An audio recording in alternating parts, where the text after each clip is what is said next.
ज्योतिर्लिंग असलेल्या त्र्यंबकेश्वराच्या मंदिरामध्ये पूजेचा नवा वाद निर्माण झालाय।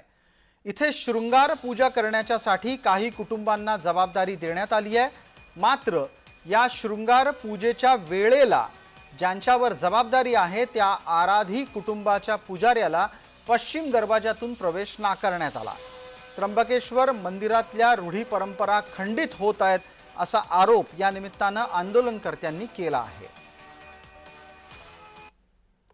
की फुलं आणि जे दरवाजा बंद केलेला आहे कोठीचा, पश्चिम गेटचा, शिखऱ्यांच्या समोरचा, तो 300-400 वर्षापूर्वीची वहिवाट बंद करण्याचा अधिकार कोणी दिला?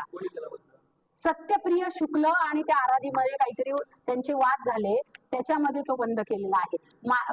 आणि माझं असं म्हणणं आहे की चेअरमन जिल्हा न्यायाधीश आहेत, प्रिन्सिपल डिस्ट्रिक्ट जज इथे बसतात, यांना ही गोष्ट कळली नाही।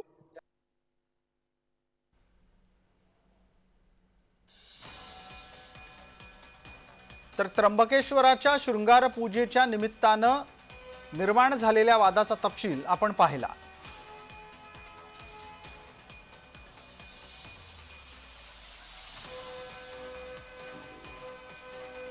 भारतातल्या महत्त्वाच्या ज्योतिर्लिंगांपैकी एक असलेल्या त्र्यंबकेश्वर मंदिरात शृंगार पूजेचा वाद निर्माण झालाय।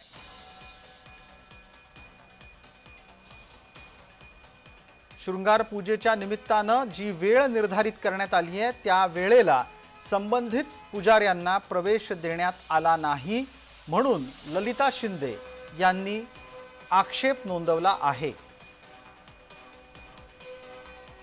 किरण गोटूर आमचे सहकारी या निमित्तानं जोडले आहेत। किरण, माझा आवाज येतोय? किरण, माझा आवाज येतोय का आपल्याला? हो सर। किरण, त्र्यंबकेश्वरातला वाद मिटला आहे, त्यावर सत्यप्रिय शुक्ल यांनी काही उत्तर दिलंय? तर मागच्या काही महिन्यांपासून हा जो दरवाजा आहे, पश्चिम दरवाजा, इथून या पुजाऱ्यांना आतमध्ये जाऊन विधी करण्यास हे मनाई केलेली होती, अशा पद्धतीचे आरोप माझे विश्वस्त जे आहे त्र्यंबकेश्वर मंदिर समितीच्या खरं तर त्यांच्याकडून करण्यात आलेला होता।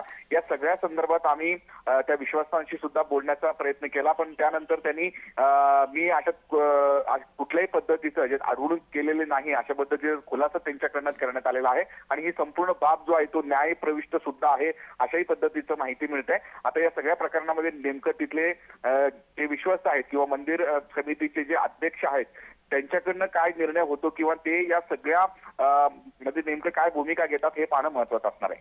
धन्यवाद किरण।